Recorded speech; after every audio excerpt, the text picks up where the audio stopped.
Mente. Muchísimas gracias a la plataforma. Bueno, en esta segunda parte vamos a continuar con los componentes de la PPR, ver un poco la aplicación clínica y el final un diseño, sobre todo para los casos de extremo libre.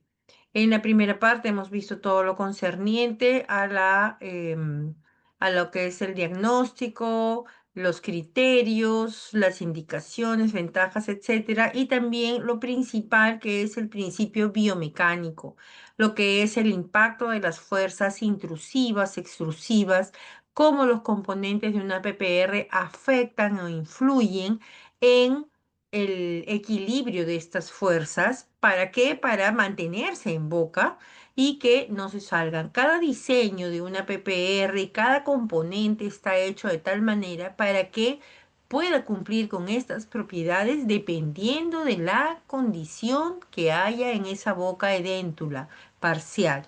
Y de esta manera todos los casos, todas las situaciones puedan ser resueltas. Ciertamente hay casos de complejidad como dientes con movilidad, piezas giroversadas, piezas mesializadas, que requieren que nuestros diseños puedan a veces ser diferentes a lo convencional. Pero dentro de todo lo que es este conocimiento, vamos a poder no solamente entender para un examen, sino para nuestra práctica profesional, cómo resolverlo según el abanico de posibilidades que hoy contamos.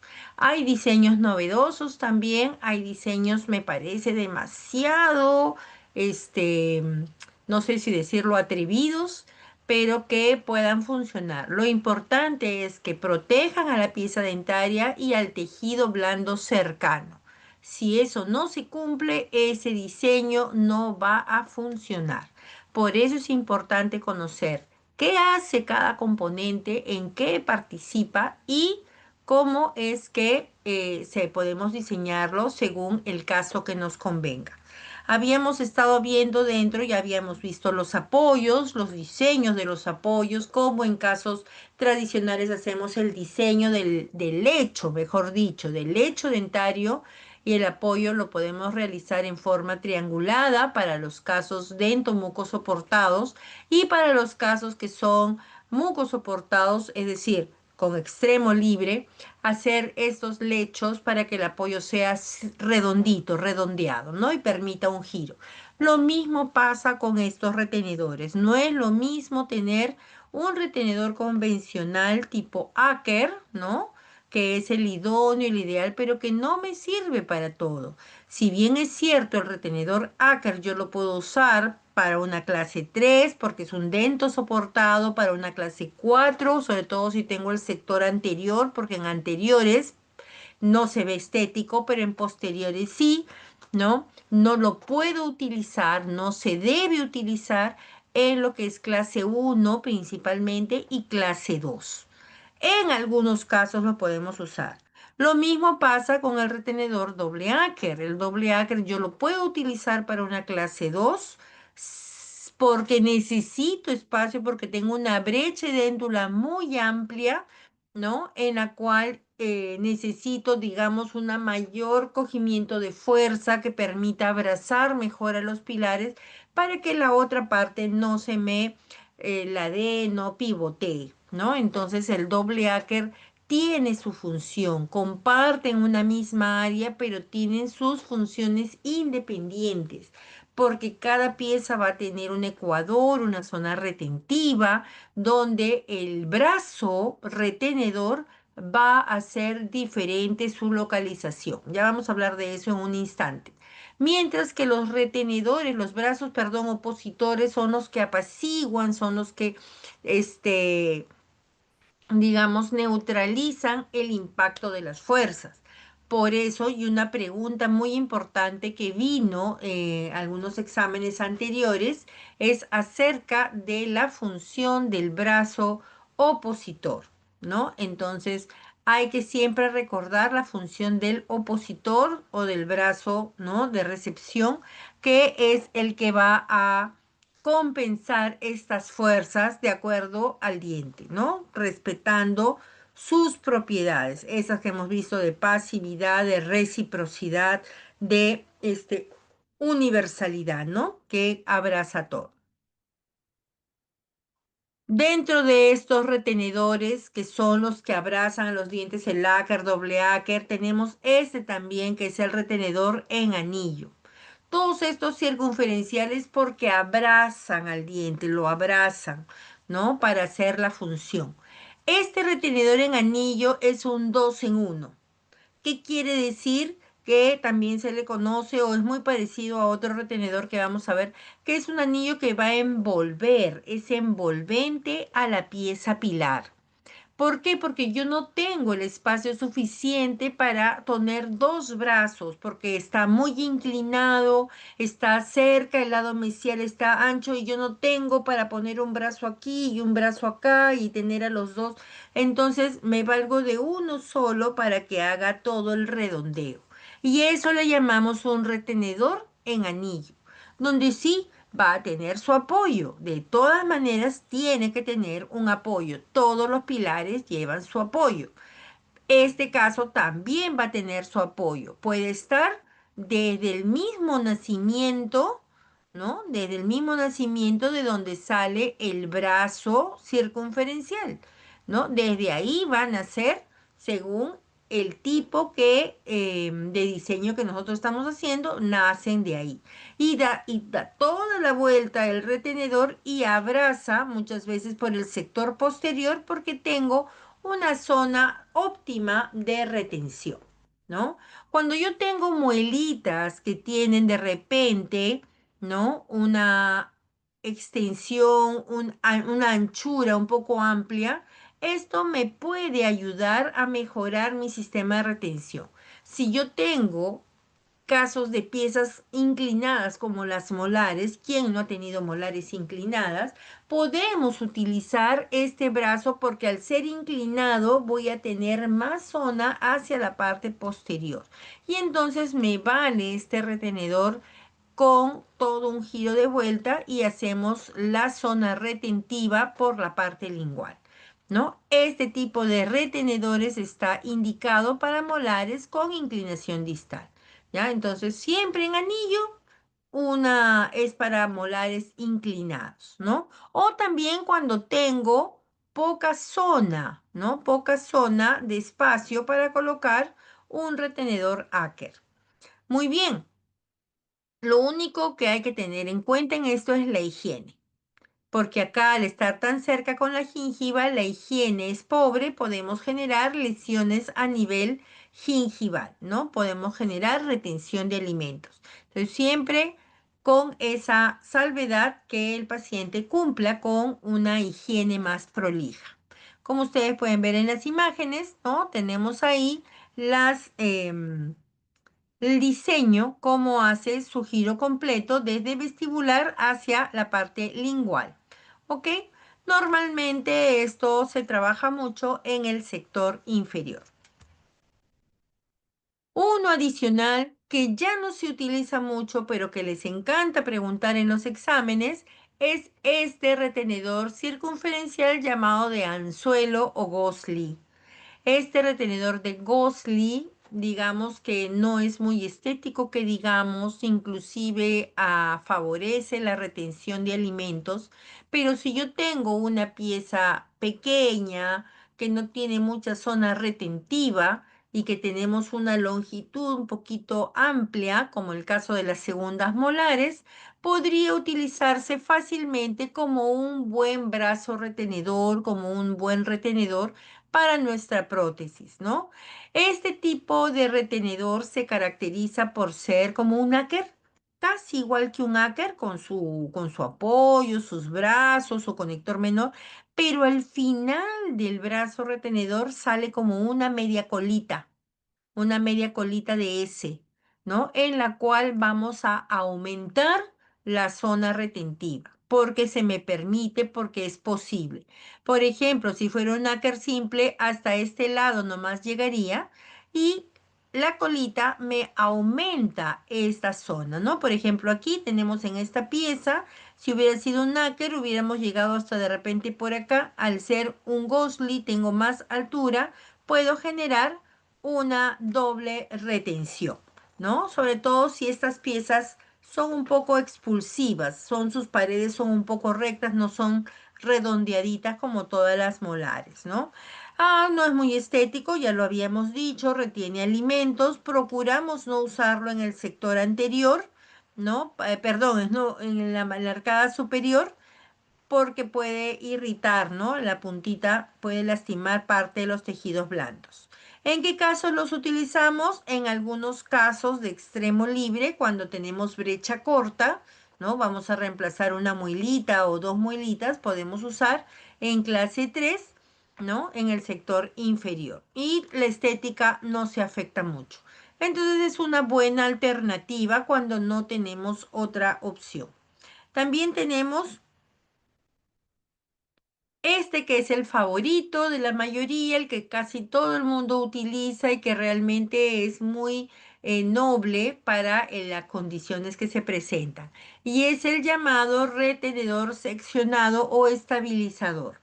Este retenedor seccionado se llama así porque no tiene continuidad en sus dos brazos y que además los dos pueden fungir como brazos retenedores, ¿no? Este es muy utilizado cuando tenemos piezas ausentes, o perdón, piezas intermedias, pilares intermedios. Cuando tenemos piezas con pobre anatomía, ¿no? Tenemos, sobre todo en el caso de los premolares, nos ayuda mucho para estabilizar. En el caso de algunas molares también, ¿no? Cuando hay varias, modificación 4 que tiene varias áreas edéntulas cortas, para no hacer todo un brazo en uno y después el otro, fácilmente nos permite trabajar este tipo de diseño. ¿Qué es lo malo si se quiere de alguna manera decir lo malo? Que tengo que tallar dos veces, hacer dos apoyos, uno para cada brazo, ¿no? Entonces, eso es lo único que digamos es un poco invasivo, pero el fin justifica los medios, le permite flexibilidad a la pieza, entonces no sufre esa tensión cuando es el efecto masticatorio.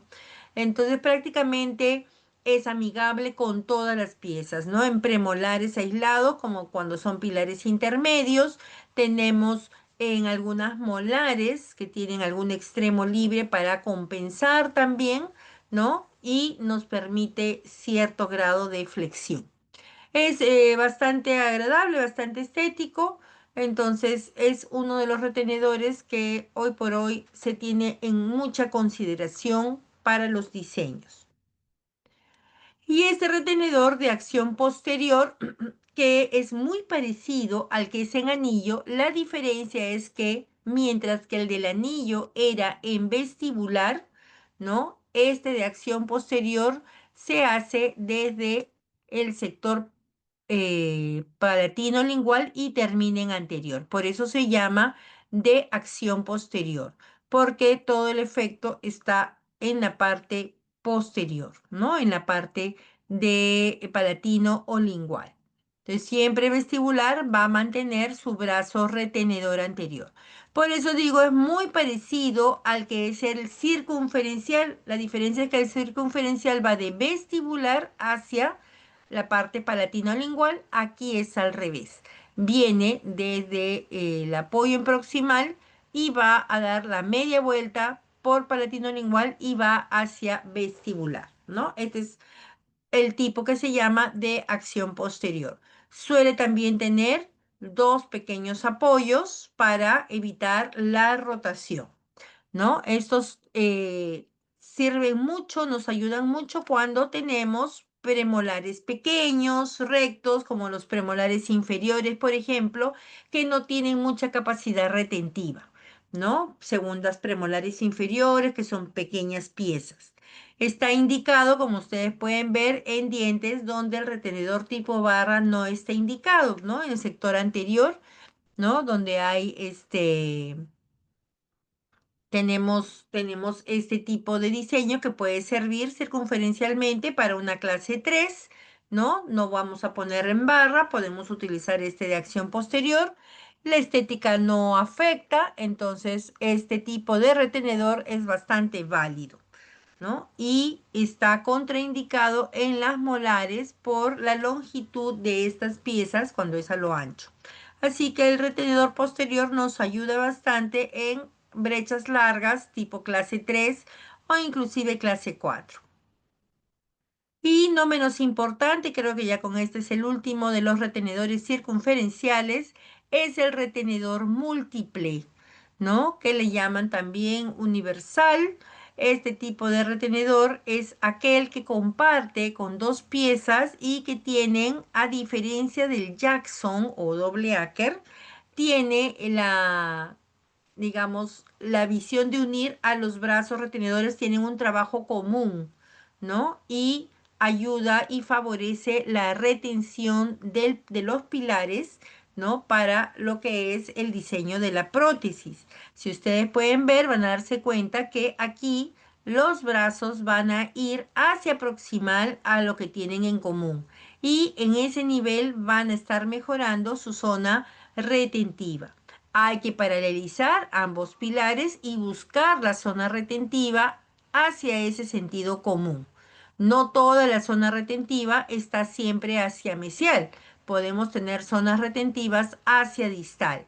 Y ahí podemos nosotros favorecernos con un diseño para este tipo de retenedores. Es un buen retenedor, solo que, digamos, no siempre es muy utilizado. Lo utilizamos cuando se requiere un exceso o un agregado em, de fortaleza, de estabilidad, sobre todo si tenemos una clase 2, como en este caso, por ejemplo, que este es de un lado, pero que del otro es toda una brecha edéntula un poco amplia, ¿no? Entonces no encaja un doble Acker, pero sí un universal y tenemos otro sector edéntulo, ¿no? Entonces podemos, para no colocar muchos retenedores y muchos apoyos, con uno es suficiente con un par como este, ¿no? Ahora, ¿cuándo no los vamos a poder utilizar? Cuando tenemos zonas muy retentivas, cuando las anatomías son muy amplias, las piezas dentales son muy redondeaditas, ya ahí no se puede poner porque el paciente no lo va a poder retirar, ¿no? Así que si tenemos una anatomía óptima, es posible usarlo. Tampoco se usa mucho, pero es una buena opción. Eso es correspondiente a, dentro de los tipos de retenedor, a los que son circunferenciales, a los que abrazan al diente pilar. Pero tenemos también los que se llaman en barra o infraecuatoriales, porque está relacionado, mejor dicho, está asociado con la zona retentiva de la pieza dentaria. Todo diente tiene zona retentiva por su anatomía curva, va a tener un área que es retentiva, normalmente es infraecuatorial, es decir, del ecuador de la pieza dentaria, de su parte más voluminosa. La parte inferior es la zona infraecuatorial y ahí se encuentra la zona retentiva. Y es ahí donde colocamos nosotros todos nuestros brazos retenedores, ¿no? Todo lo que está por encima, la parte supraecuatorial, es lo que se considera la zona expulsiva, donde nosotros no debemos colocar ningún tipo de brazo retenedor ahí.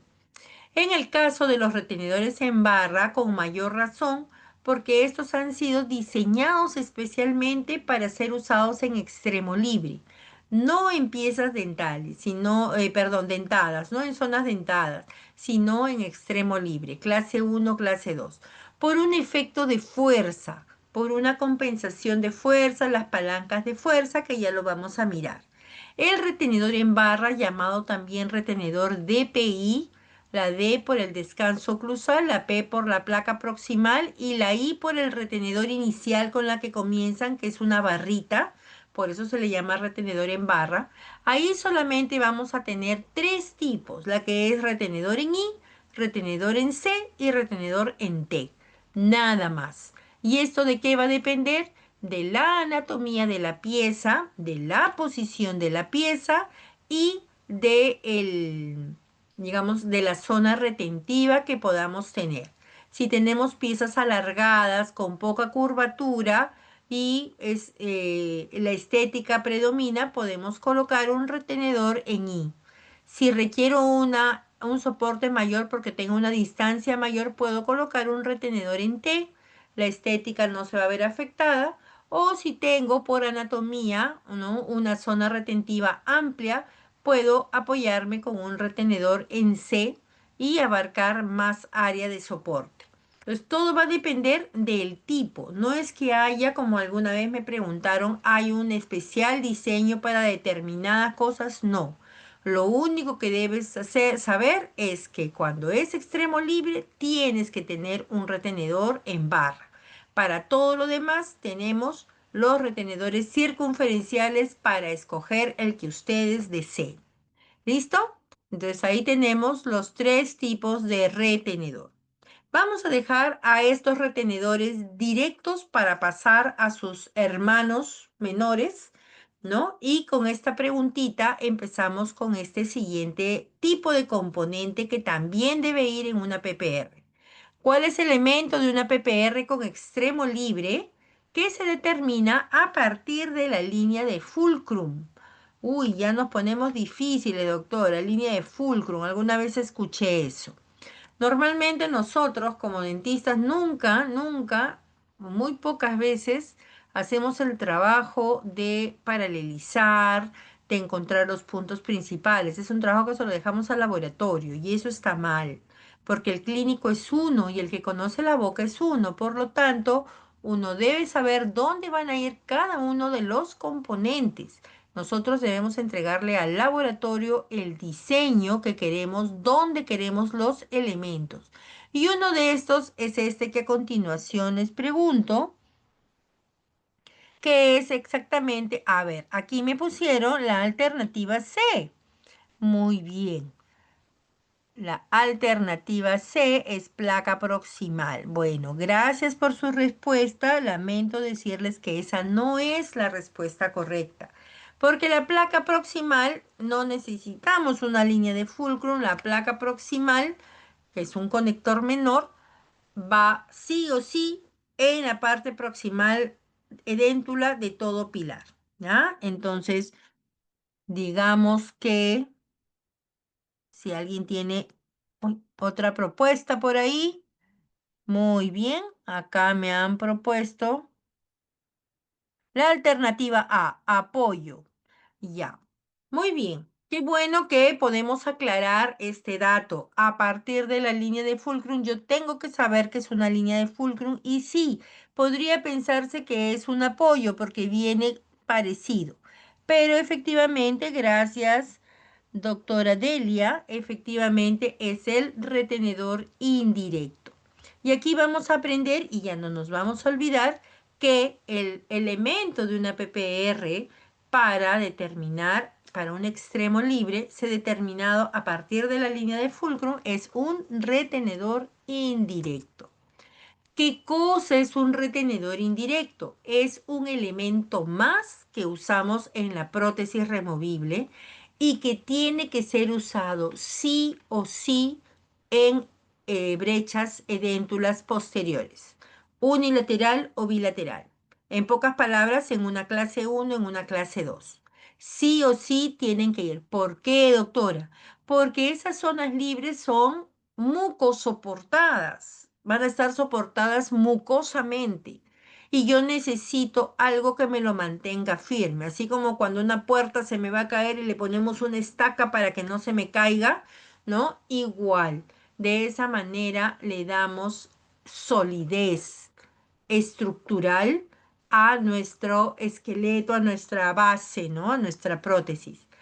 El retenedor indirecto es chiquito, silencioso, pero importante. ¿Por qué? Porque va a permitir que esta prótesis no se salga, no se mantenga, no se quede fuera de la boca y sobre todo que no baile, ¿ya? Que no pivotee. ¿Qué es un retenedor indirecto adicional? Es un elemento, como dije, de la prótesis, como dice, una proyección de la estructura metálica, es un elemento más que lo vamos a encontrar alejado de los retenedores directos, de sus hermanos mayores, de los retenedores directos, alejados, y que lo vamos a ubicar ayudándonos de la línea de fulcrum. ¿Qué es la línea de fulcrum? Es una línea imaginaria sobre el cual todo elemento pivotea. nosotros, nuestro cuerpo, ¿tenemos un punto de fulcrum? Sí, es una línea media sagital que hace que mi lado derecho y mi lado izquierdo se mantengan en equilibrio. Si yo no tuviera esa línea de fulcrum, tengo una piernita más corta o tengo una desviación de columna, yo no voy a tener un equilibrio, siempre voy a estar orientada hacia un costado. En una prótesis se va a dar una situación similar. Debo tener un balance de fuerzas para que ninguna supere a la otra y pueda estabilizarse. Y junto con los apoyos, junto con los retenedores, junto con las bases, los conectores, viene este retenedor indirecto que sí o sí y obligadamente va en un extremo libre, ¿ya? Unilateral o bilateral. ¿Cómo voy a conseguir esa línea de fulcro? Pues voy a agarrar a mis pilares. Voy a agarrar a mis pilares principales, como ustedes pueden ver acá, y voy a hacer un trazo a la altura donde irían mis apoyos. A la altura donde irían mis apoyos. Aquí, por ejemplo, tengo mi apoyo en mesial. ¿Por qué? Porque tengo una brecha déntula con diente anterior y posterior. Ojo, esto no es una clase 3, esta es una clase 2 porque es unilateral posterior. Entonces, acá tengo mi apoyo en mesial porque voy a hacer un ácar probablemente. Acá también puedo hacer un ácar o cualquier otro diseño que yo desee. Y voy a utilizar mi apoyo mesial. Y aquí voy a usar mi apoyo en mesial porque al ser extremo libre voy a colocar un retenedor en barra. Y el retenedor en barra tiene el apoyo en mesial, ¿ya? Que eso me faltó agregar. Entonces, trazo mi línea imaginaria de pilar a pilar, de donde está la brecha edéntula, su pilar inmediato con el opuesto más posterior, ¿sí? En ese sentido. Y ahí voy a determinar que esa es mi línea de fulcrum. Acá está. Tenemos nuestra línea de fulcrum de nuestra brecha libre, el pilar inmediato, y nos vamos en sentido opuesto hacia la zona más posterior donde voy a colocar. Aquí, por ejemplo, ¿qué retenedor se diseñó? Se diseñó el doble áker, ¿no? Se diseñó el doble áker justo por esta razón, porque tengo para una brecha déntula para fomentar o mantener la estabilidad. Entonces, al hacer el trazo de esta línea de fulcrum, ya tengo mi zona de pivote en la parte del medio, en la zona, en el punto medio. Voy a trazar una línea vertical, perpendicular a este fulcrum. Vamos a poner una plumita acá y vamos a pintar. Desde mi punto medio, a ver. Vamos a pintar acá. Este es mi punto medio aproximadamente. Ahí lo están viendo el puntito rojo. Trazo una línea recta. Disculpen que no estoy muy derecha. Y acá debería ser mi zona de fulcrum. Pero yo tengo que buscar la pieza más idónea para colocar mi línea de fulcrum. Entonces, opuesto a la brecha edéntula, yo busco la pieza que mejor se adapte. ¿El central me ayudará? Puede que sí, es una buena pieza, pero no es muy estética que digamos poner un apoyo ahí o un retenedor indirecto ahí.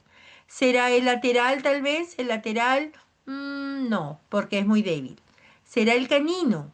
Sí, el canino me ayuda bastante. Puedo hacer un techito de rancho y acá hago mi retenedor indirecto. Pero tengo acá al costado el premolar. Y existe una norma que dice que yo puedo colocar mi retenedor indirecto máximo hasta mesial del primer premolar, sea superior o inferior. Hasta mesial del primer premolar yo puedo colocar un retenedor indirecto. Y si este premolar es mucho mejor que el canino, pues acá coloco mi retenedor indirecto. Ajá, lo puedo colocar en forma de apoyo. En forma de apoyo. Por eso quien me respondió va un apoyo, no, es un retenedor indirecto que va en forma de apoyo. Miren acá, chicos, en este lado opuesto, ¿no? Opuesto donde está la brecha déntula, acá yo que tengo a mi placa proximal. Yo no necesito hacer ningún análisis de fulcrum para poner mi placa proximal porque acá yo necesito sí o sí colocar eso para estabilizar la prótesis, una guía de inserción, ¿ya? Entonces, queda claro que al hacer mi retenedor indirecto, yo trazo mi línea de fulcrum, selecciono la mejor pieza después de un trazo perpendicular y busco la pieza que más me favorezca. Eso es sumamente importante. Si yo tengo una brecha edéntula doble bilateral, tengo que hacer también lo mismo. Debo seleccionar mi punto de apoyo, que en este caso, como es edéntulo extremo libre, va a ser un retenedor en barra. Repito, retenedor en barra, los apoyos van en mesial, la placa proximal va en la pared proximal distal, ¿no? Eso lo vamos a hacer en diseño. Trazamos la línea de fulcrum, buscamos en la perpendicular del punto medio y me voy a dar con los centrales. Tengo que buscar la mejor opción. Muy bien, tengo acá lateral, no me sirve, canino puede ser, primer premolar, pero acá ya tengo mucha cercanía, ¿no? Sí puedo colocar aquí, en los primeros premolares, acá puedo colocar mi apoyo de retenedor indirecto. Y aquí también puedo colocar, doctora, pero no dijo que tenía que ser lo más lejos posible del retenedor. Exacto. Puedo colocarlo en el canino también, pero mi canino inferior es un poco pobre de retención. Mejor colocamos en el premolar. Como decimos, no hay algo riguroso, estandarizado. Podemos hacerlo un diente, el otro diente, los dos también, en algunos casos ponen los dos para mejorar. Y tenemos nuestro retenedor indirecto.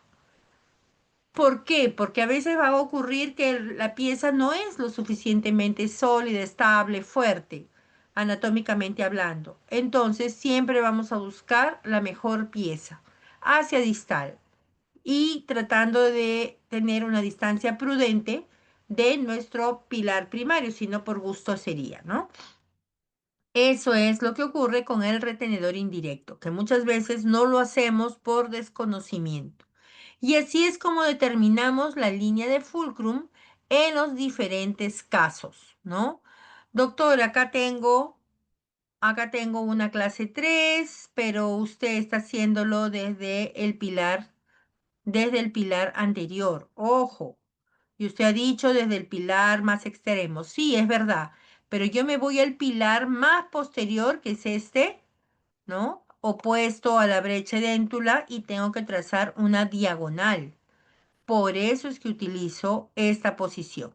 ¿Y por qué en la otra es al revés? Lo mismo. Tengo una brecha edéntula, tengo que escoger el pilar y me voy en diagonal hacia posterior. Por eso es la situación, ¿ya? Puedo hacer en algunos casos posterior así. ah, Necesitaríamos de todas maneras, ¿no? Como en la figura F, tendríamos nosotros que utilizar, vamos a poner acá el puntero. Doctor, acá la A y la F son lo mismo.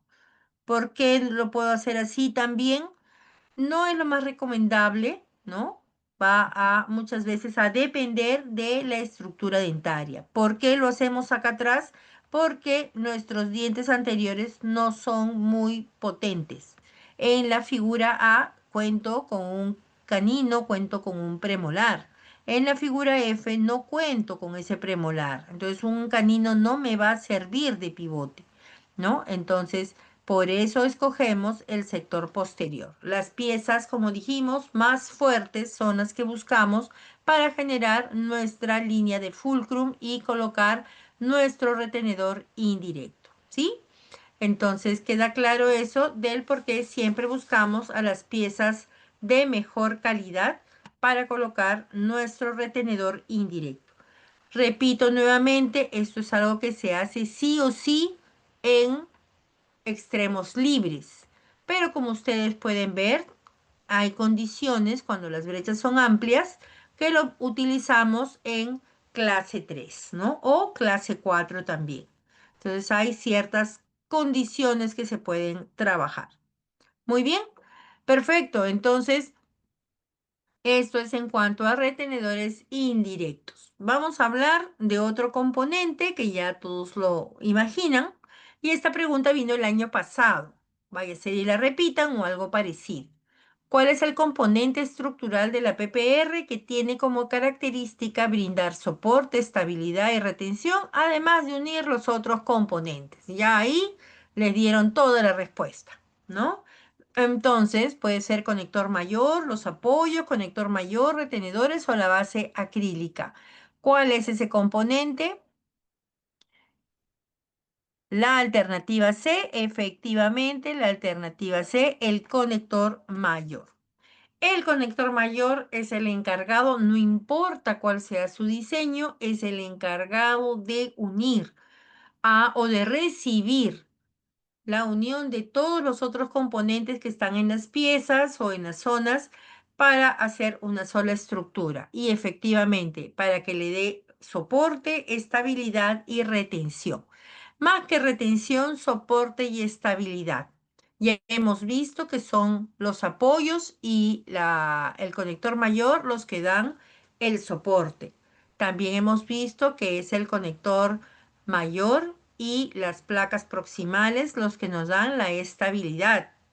Y hemos visto que las rejillas o los conectores menores, ¿no? Los retenedores indirectos y los retenedores son los que hacen la retención. El conector mayor es el cuerpo de la PPR, ¿ya? Y bueno, esta era una viejita que ya no la borramos, no es un conector mayor para maxilar superior dentro de los diferentes tipos y es la barra de Kennedy la que no es un conector mayor. Entonces, no importa si es superior o inferior, es el único elemento de la PPR que va a unir a todos los elementos, tanto de un lado como del otro, de la arcada, ¿no? Para generar una sola estructura. En los conectores mayores vamos a tener algunos diseños variables dependiendo de la bóveda palatina y de las piezas dentarias que permanecen aún. Entonces, en el maxilar superior vamos a tener desde una barra palatina simple, la más conocida que es una barra palatina doble. Tenemos la cinta palatina que es ancha a un lado y estrecha al otro. Tenemos la banda palatina en herradura que es un arco que se utiliza mucho también. Y tenemos la placa palatina total que es un poco agresiva, me parece, ya no se utiliza tanto, me parece que le da mucho peso. Y en el maxilar inferior solo hay tres tipos. La barra lingual simple, la doble barra lingual, que es la que incluye a la famosa barra de Kennedy, y la placa lingual, que es completa. Vamos a ver cómo se comportan cada uno de estos conectores, ¿no? Dentro de lo que es la barra palatina simple, vamos a encontrar una estructura muy pequeña, casi imperceptible, básicamente que nos va a permitir conectarnos con algunas piezas, ¿no? Ausentes, pero que tenemos un buen soporte posterior. Se hace un diseño ligero, ¿no? Y podemos nosotros tener tenemos un pilar acá, tenemos varias piezas acá que están constituidas y la parte protésica es el sector anterior y eso. Y en algunos casos es suficiente colocar sin mayor gancho acá. A todas luces ustedes pueden apreciar que hay ataches, ¿no? Aprovechando las coronas se colocan ataches o elementos de fijación, evitando la creación de los famosos retenedores o ganchos, ¿no? Entonces, por eso es que la barra palatina simple es una opción para estabilizar a la prótesis, ¿no? Y no haya pivoteo. Ese es en el caso de la barra palatina simple. La barra palatina doble va a jugar muchas características si tenemos o no piezas anteriores, si es grande o no las brechas edéntulas en posteriores, ¿no? Tenemos la conformación de las dos barras, una hacia anterior, otra hacia posterior, ¿no? Hay múltiples diseños, esta que ustedes ven acá, por ejemplo, cuando hay dientes posteriores, la anterior que habíamos visto, esta de acá, cuando tenemos un extremo libre y una, con dientes a los lados de la brecha. Entonces va a depender el diseño. Hay dientes anteriores, colocamos la barra palatina sola. Cuando no hay dientes anteriores, la barra palatina va unida a la rejilla, ¿no? Entonces ahí tenemos las variaciones en el diseño. Tenemos la banda o cinta palatina que puede ser ancha, en lo personal me parece que es muy ancho esto, o más pequeña en la zona del paladar, que a algunos no les gusta porque pierden el sabor o sienten la estructura metálica, pero pueden colocarse de cualquiera de estas formas, ¿no? La que se utiliza mucho también, la barra palatina en herradura, que nos ayuda en los casos de torus, cuando hay un torus, hay algún problema a este nivel y no entra una doble barra o tenemos bastante ausencia y poca estructura anatómica, ¿no? Dientes anatómicos. Entonces se colocan estas cerraduras para darle mayor potencia, mayor fortaleza. Y tenemos la placa palatina total, que para algunas personas les acomoda. No se utiliza ya tanto, antes se utilizaba más, ¿no? Por una cuestión del metal, pero de todas maneras es algo que existe, que es válido, pero no es recomendable tampoco. Ya no la recomendaría mucho. Para el caso de las inferiores, vamos a tener más elementos simples. Una barra lingual simple, básicamente por una cuestión de distancia del maxilar, ¿no? Con todos sus elementos. Tenemos una barra lingual doble o doble barra lingual que puede ir sobre piezas protésicas o sobre los dientes naturales. Esto ocurre principalmente, doctores, cuando tenemos pocas piezas en anteriores. Según Applegate, según Kennedy, perdón, cuanto menos piezas tenemos, menos de 8 unidades, debemos colocar en inferiores una barra lingual adicional. La barra lingual no deberíamos ponerla en la arcada superior, aunque algunos lo utilizan. Esta está diseñada para la arcada inferior. Muy bien, por una condición anatómica. La estructura anatómica del maxilar inferior es diferente del maxilar superior. Y la placa lingual, como dijimos, que está más orientada para casos de pacientes con movilidad dentaria, con enfermedades periodontales. Inclusive cuando me falta alguna pieza en el sector anterior que voy a reemplazar, con una placa lingual puedo cubrir esta zona o este sector y como a manera de ferulización proteger a las piezas dentarias, ¿no? Entonces ahí también es válido una placa lingual. Todo dependiendo del análisis que tenemos. Entonces, eso es con respecto al conector mayor. No menos importantes son los conectores menores. Sin conectores menores, nosotros no podríamos armar toda nuestra PPR. Nuestros retenedores y apoyos quedarían en el aire, nuestras rejillas quedarían en el aire. Y aunque la rejilla es un conector menor, ¿no? Todo eso tiene que estar unido al cuerpo principal. Y esos son los conectores menores. Son todos esos bracitos adicionales que nos permiten unir a las estructuras como los apoyos, como los retenedores, al conector mayor, ¿no? Estos chiquititos, todos los enlaces que nosotros vamos a utilizar. Los conectores menores, además, como ya dije, nos ayudan a estabilizar a la prótesis, impidiendo sus movimientos laterales o de rotación, ¿no? Lo importante es que como son múltiples, los debemos colocar con una separación de 5 milímetros entre cada uno de ellos, ¿no? No deben estar tan pegaditos. Y bueno, sí, el diseño sí permite que podamos hacer eso. ¿Qué tipo de conectores menores tenemos en cuenta o conocemos? Aquellos bracitos que unen, ¿no? Aquellos bracitos que unen a los retenedores, por ejemplo, este brazo circunferencial con el conector mayor. Ahí podemos ver la plaquita proximal al bracito que me une el retenedor indirecto o el apoyo oclusal con el conector mayor. Todos los bracitos son los conectores menores. Las rejillas que me van a ayudar a unir a las piezas dentarias y a la base acrílica con el conector mayor. Pero los conectores menores tienen su trabajo independiente importante. El que está en la placa proximal O la misma barra de Kennedy necesita sus bracitos para unirse al conector mayor. Tenemos ahí un conector menor que nos ayuda. Y digamos la estrella de una prótesis. La estrella de una prótesis, doctores, no es la estructura metálica. La estructura metálica es fundamental, sí es la base, pero la estrella son las bases protésicas, porque son, junto con los apoyos, las únicas que van a estar en íntimo contacto con el tejido blando y con algunas partes de tejidos duros, ¿no? Algunas partes. Entonces, la base protésica es fundamental, es lo que el paciente ve y sobre el cual va a estar ubicado las piezas dentarias. Estas bases protésicas se van a apoyar en los rebordes, ¿no? Estos rebordes residuales del maxilar.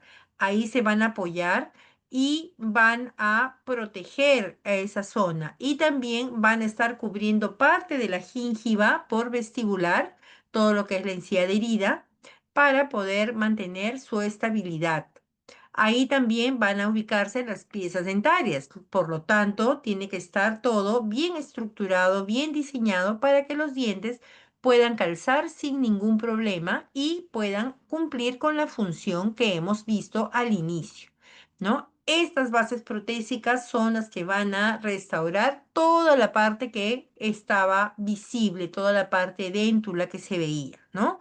Por lo tanto, es de amplia importancia el manejo del rodete para hacer esta base protésica, de los dientes, del acrilizado y de la función que tienen cuando estamos frente a estructuras o a rebordes, rebordes libres, ¿no? Extremos libres. Entonces, siempre en las bases protésicas hay que darles un tratamiento dedicado, bien hecho, para que la estructura metálica pueda funcionar, ¿sí? Muy bien, entonces ahí terminamos con los componentes de de la PPR. Y para que todo esto sea posible, para que todo esto sea posible, nosotros necesitamos entender cómo funciona el diseño. Y el diseño lo hacemos naciendo desde el diagnóstico inicial para la preparación dentaria. Y nos ayudamos de este instrumentito que es el paralelígrafo. Entonces, para ustedes, doctores, esta pregunta. ¿El paralelígrafo la función del paralelígrafo es determinar el ecuador dentario, establecer la guía de inserción, localizar el punto de retención, ubicar la horizontalidad del modelo, todas las anteriores? ¿Cuál creen ustedes, doctores, que es la función del paralelígrafo? Ok, muchas gracias a mis doctores que siempre están atentos a participar. Y la respuesta rotunda y contundente, como dijo un doctor, facilito, la alternativa E. Todas ellas sirven para el paralelígrafo, no como alguna vez me dijeron, no es para ver dónde vamos a colocar el gancho retenedor. No, no es solo para eso, es para todas esas otras actividades. El paralelígrafo es el articulador de la PPR. Y acá también usamos articuladores, ojo, pero el paralelígrafo nos ayuda a hacer un análisis detallado de cada pieza dentaria en el modelo, donde nosotros vamos a trabajar nuestra prótesis. Por eso es que es fundamental, y no lo he colocado acá, pero es indispensable que el modelo sea un modelo bien tomado, un modelo bien hecho, con un material, un alginato bien hecho y con un vaciado en yeso de un yeso de buena calidad. Porque basta que se contraiga un milímetro que se contraiga ese yeso porque tiene mucha agua o porque tiene poca agua o porque no lo hicimos bien, basta que un milímetro se contraiga para que esa prótesis no entre en la boca. Suficiente con un milímetro. Ahí no hay que si lo adapto, que no lo adapto, que está mal, que qué falló. Ahí desde la impresión, las proporciones bien hechas, un alginato bien hecho, no un alginato barato, un yeso bien hecho, un Fujirock bien hecho, un tipo 4. No le vamos a poner un yeso tipo 2 porque se contrae muy rápido. o un tipo 3, que son los que son de clásico modelo de análisis. No, para hacer un análisis de modelo hay que hacer un correcto vaciado, porque voy a paralelizar, voy a determinar qué voy a desgastar y voy a establecer un diseño inicial para que sobre eso haga mi prótesis, ¿no? Entonces, siempre es importante hacer estos criterios de impresión.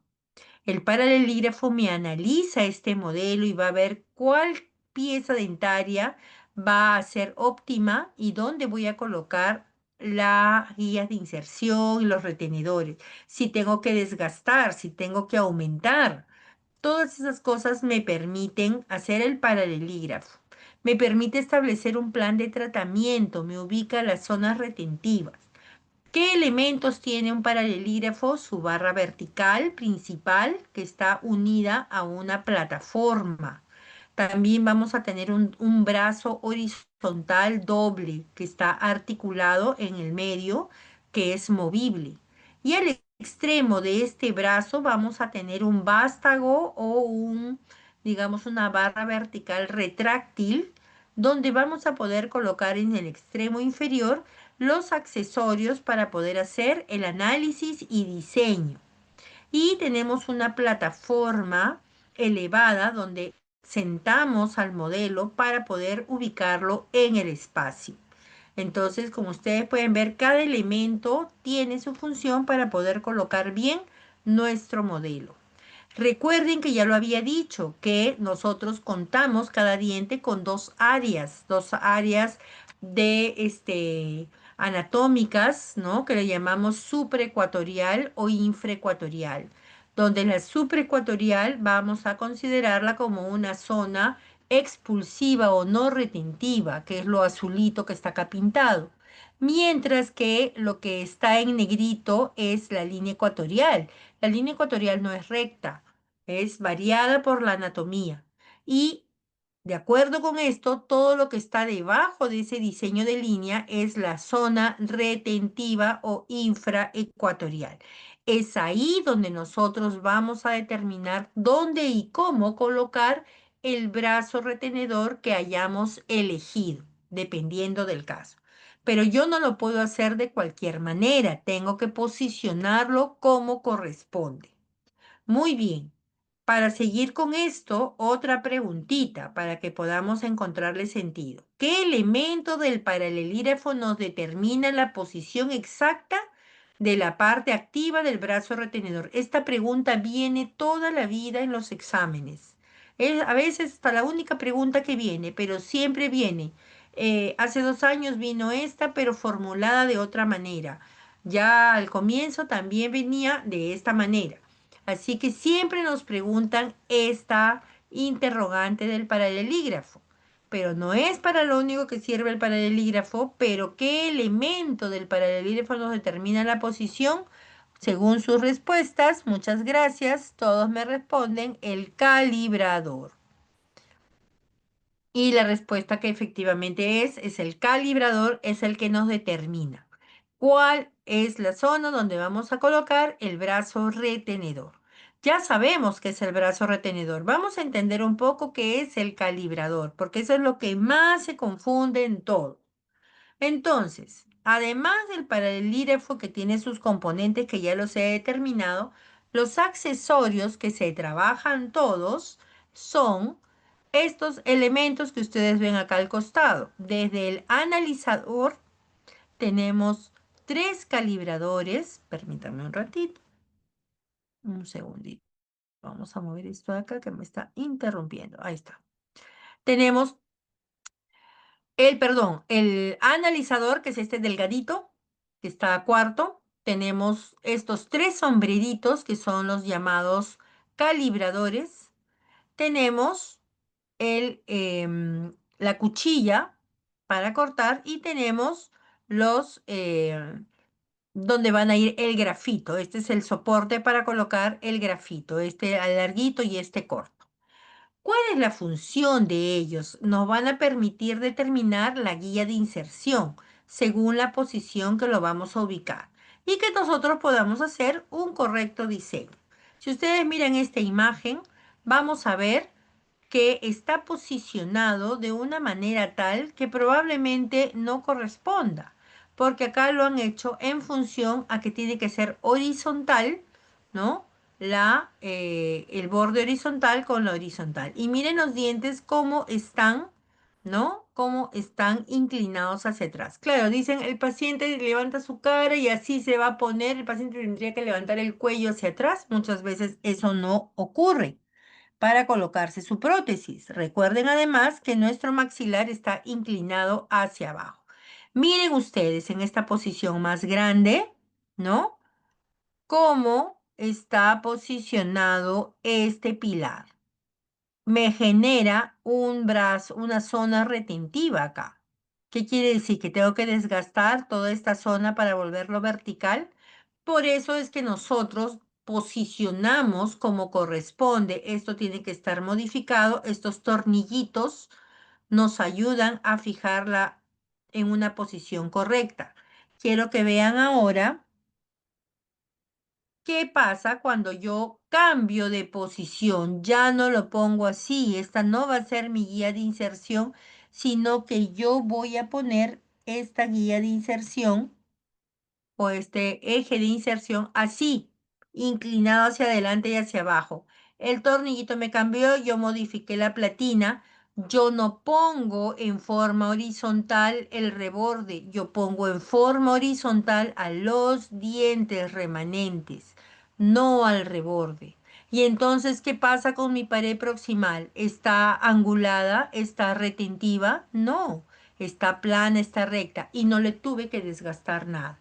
Entonces, doctores, siempre es importante posicionar bien el paralelígrafo y el modelo en función a los dientes, porque son ellos los que van a recibir a la estructura metálica, no la parte blanda, no la parte edéntula, ¿ya? Entonces, tenemos eso. ¿Quién me va a ayudar? El analizador. El analizador, el redondito, este es el que me va a permitir ver cuánto tengo de zona retentiva para yo poder saber dónde voy a colocar mi brazo retenedor. Una vez que tengo eso y para no estar garabateando mi modelo, yo recién paso mi grafito, ya bien posicionado, paso mi grafito alrededor de las piezas pilares o las piezas que van a recibir mi retenedor. Le paso para diseñar qué cosa? El ecuador protésico. Si miramos aquí, el ecuador protésico tiene una forma, ¿no? Sinuosa, curvilínea. En algunos casos es más recto, en algunos casos es muy pobre, muy superior, en otros casos es muy bajo. Entonces, todo eso requiere el análisis del clínico, no del laboratorio. El paralelígrafo, además de analizarme la posición, me va a determinar el ecuador protésico y después me va a establecer el nivel de retención. Muy bien, ya usé el calibrador, ya usé el grafito, ahora toca el calibrador. ¿Qué es el calibrador? Son tres sombreritos, como dice un doctor que está en plataformas en los últimos tiempos. Es- ¿Dónde estás? Vamos a usar acá está el zoom. Ya. Son tres sombreritos calibrados, pero se llama calibrador. Calibrados a 0,25 milímetros. ¿Qué cosa es 0,25 milímetros? La distancia de este vástago con el extremo o el alero que bota esta base. Esta distancia es a medio milímetro y esta es a 3/4 de milímetro. Así de chiquititos son, ¿ya? No es ni 1 milímetro esa distancia. Eso es lo que vamos a utilizar para calibrar. ¿Cómo así?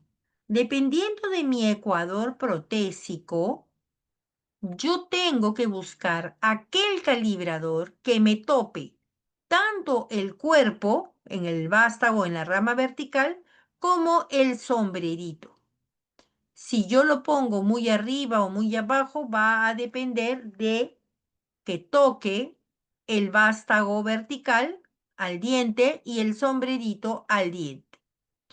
Ah, ya. ¿Y por qué entonces usamos los tres? Porque en algunos casos la anatomía es muy ancha. Las piezas son muy curvitas, muy curviaditas. Y entonces no me va a topar esto. ¿Y qué voy a hacer? Voy a tocar, no, utilizo un sombrerito más largo para que encaje y lo pueda posicionar donde corresponde. Pero a veces pasa que tengo dientes muy flaquitos, que nos ha ocurrido a la gran mayoría. Tenemos dientes muy flaquitos donde no tengo zona de retención. Entonces me va a quedar el sombrerito volando y el vástago no me va a tocar en el aire, no me va a tocar, me va a quedar en el aire. Uso un sombrerito pequeño para saber dónde voy a colocar mi brazo retenedor. Así de simple, nada más, pero es necesario que uno lo haga, no que el laboratorio, porque él no lo va a hacer, ¿no? Entonces, toda vez que nosotros utilizamos estos vástagos, miren esta imagen. Fíjense, tengo esta curvatura muy sinuosa. Entonces, si yo utilizo un sombrerito pequeño, voy a poner mi retenedor acá. No es de repente muy recomendable. Yo puedo poner acá en término medio hacia abajo mi retenedor, que es más aceptado porque está en el medio de la zona retentiva. Puedo poner un sombrerito más largo, me va a tocar poner el retenedor más abajo. Voy a tener mucha cercanía con la gingiva. Entonces, ¿cuál de los tres me conviene? Acá yo tengo que decidir y obviamente la mejor elección es la del sombrerito del medio, ¿sí? Entonces, va a depender de dónde o cuál es la forma de la pieza. Aquí, por ejemplo, miren dónde está la zona retentiva o el ecuador protésico, porque esto es liso, plano, no hay forma. Entonces, ¿dónde voy a poner mi vástago, mi zona retentiva a este nivel? Uso el sombrerito más chiquitito para que me lleve acá al medio y me tope y ahí lo marco. Así de esa manera, nada más es colocando el sombrerito que corresponde y que haga topar con la barra vertical. Nada más, no hay gran ciencia, sino que como no hay tanta práctica, las personas se confunden o creen que es complicado. Y nada más elemental para saber dónde va a ir mi ganchito retenedor. Así de simple. Muy bien. Y para no dejar en el aire, antes de la pregunta, las cuchillas, ¿no? Las cuchillas o cortadoras nos permiten darle el paralelismo cuando estamos trabajando con coronas metálicas, ¿no? O vamos a colocar aditamentos como los famosos attachments que me van a permitir un correcto engranaje. Necesito paralelizar o, perdón, cortar las fresas, ¿no?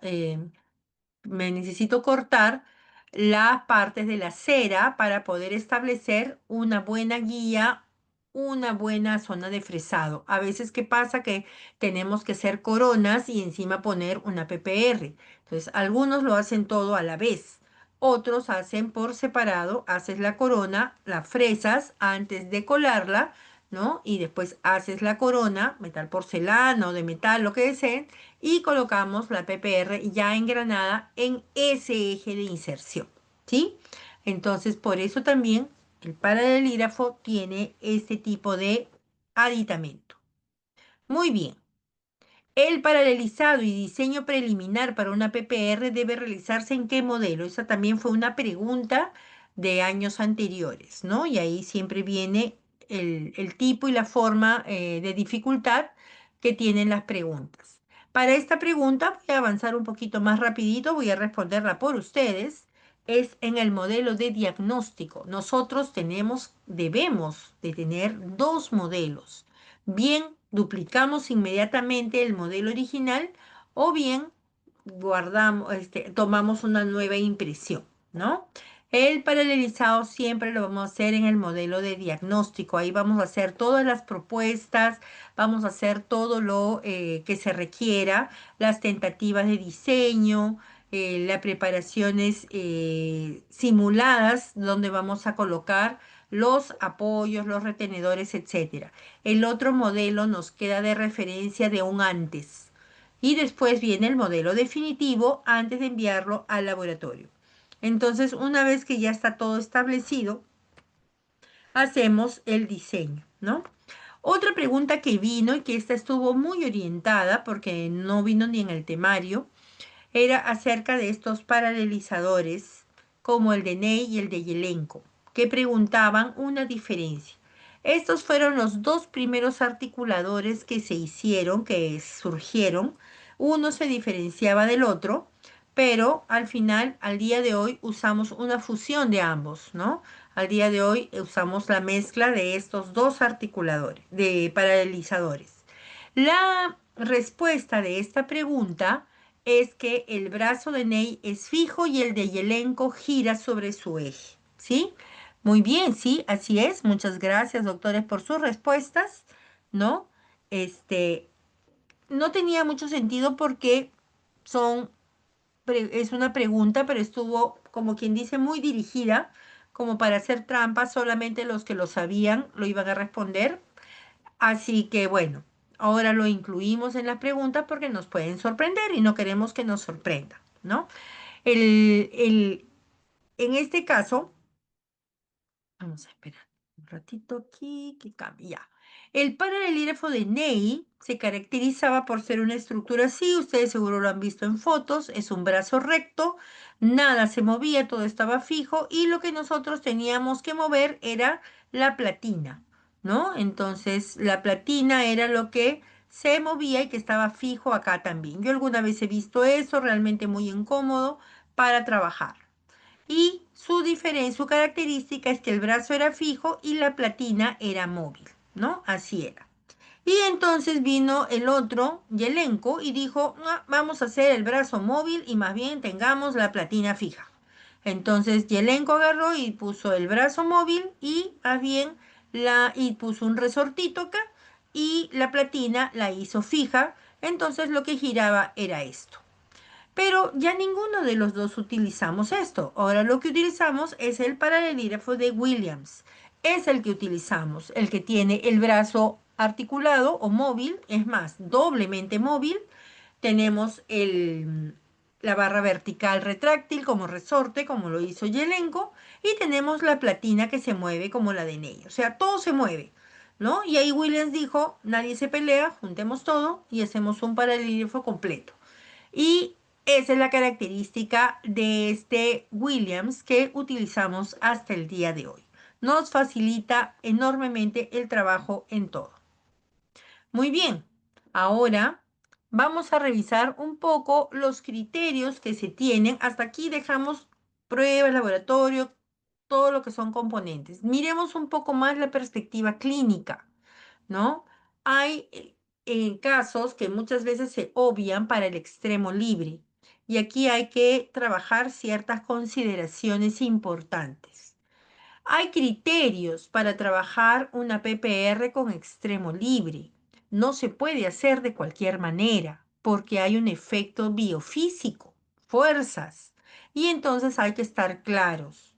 En este caso, para esta pregunta, aquí hay criterios a considerar, ¿no? Pero hay una que no corresponde. ¿Qué criterios se incluye? No sé cuál de estos criterios no incluimos en la preparación de una PPR con extremo libre. Hacemos un retenedor circunferencial, hacemos un retenedor en barra, hacemos un retenedor indirecto, hacemos apoyo en mesial, hacemos una placa proximal pequeña. ¿Cuál no es la que se considera para una PPR de extremo libre? Muy bien. Vamos a ver sus respuestas, doctores. Tenemos la alternativa A y efectivamente, no ponemos nunca, nunca, nunca, nunca en un extremo libre un retenedor circunferencial, ¿sí? Hay que entender la biofísica de un extremo libre. Estamos trabajando con tejidos duros y con tejidos blandos. Son dos dinámicas diferentes. La fuerza va a ser la misma. Las intrusivas, las extrusivas, las laterales, horizontales. Las fuerzas van a ser la misma. El impacto y el efecto respuesta en estos dos elementos es lo que va a variar. No es lo mismo el efecto en una premolar que en una molar. No es lo mismo en una brecha corta que en una brecha larga. No es lo mismo en una arcada superior que en una arcada inferior. El impacto de las fuerzas es lo que va a variar.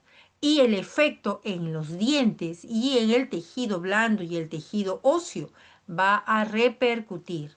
Cuando tenemos una fuerza en una prótesis, esta va a ser una especie de intrusión y si no es por el apoyo, esto se hundiría más y empujaría estas fuerzas múltiples hacia la zona profunda del reborde alveolar o el reborde residual. Por eso siempre debemos tener consideraciones. Si tengo pocos dientes, muchos dientes, si tengo espacios adicionales o si solamente es ya una sola clase, ¿no? Entonces, en función a eso, nosotros generamos estos criterios. Como ustedes pueden ver, ¿no? Todas estas consideraciones se basan en el principio de protección de los tejidos blandos, de la elasticidad del ligamento periodontal, de la calidad de la mucosa, pero también de la constitución ósea o de lo que quedó del reborde alveolar. El impacto de las fuerzas tiene que ser suave y balanceada. Por eso es que el enfilado dentario tiene que ser correcto. Yo no puedo pretender colocar un poliplano a un reborde cero. Que el paciente quiere que se le vea bonito. El impacto de las fuerzas no va a ser lo mismo. La estructura del diseño no es lo mismo poner dos piecitas que tres o cuatro piecitas. También el brazo de palanca va a ser diferente. Recuerden que la prótesis es recta. Nuestros elementos anatómicos son curvos. Entonces hay que tener también eso en consideración, porque ¿quién va a sufrir? Miren acá el impacto, tengo una fuerza mal dirigida, el impacto va a caer aquí. Y lo más importante, la colocación de los elementos. Doctores, yo no puedo colocar un apoyo en distal en un extremo libre. ¿Por qué? Porque me va a generar este campo de presión que ustedes ven en este borde óseo, en este borde, en esta esquina mandibular. Yo por eso lo tengo que poner en misial para que las fuerzas calcen paralelas a la fuerza que va a estar dirigida en el reborde libre y ahí no se afecte la zona del ángulo mandibular. Pequeños detalles, pero que hacen la diferencia en las fuerzas de reabsorción, sobre todo en un extremo libre, algo que nosotros debemos saber.